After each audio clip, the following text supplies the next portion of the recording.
This year I was expecting to see more about what's going on in intelligence of things, which is the main topic of this conference.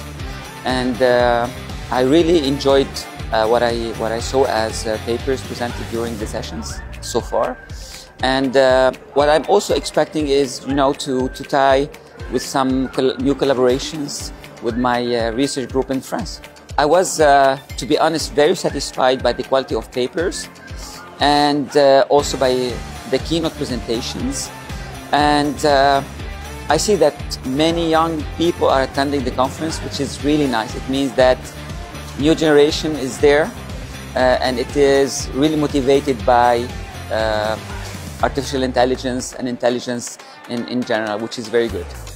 Tôi nghĩ rằng là cái hội thảo là một cái đề cập đến một cái chủ đề rất là hot hiện nay, và đây là một cái cơ hội rất là tốt để cho các cái nhà nghiên cứu trong và ngoài nước, nhất là các cái bạn trẻ, có cái cơ hội để mà giao lưu và tiếp cận với những cái vấn đề công nghệ mới cho nghiên cứu và phát triển cho khoa học của Việt Nam trong những cái năm tới.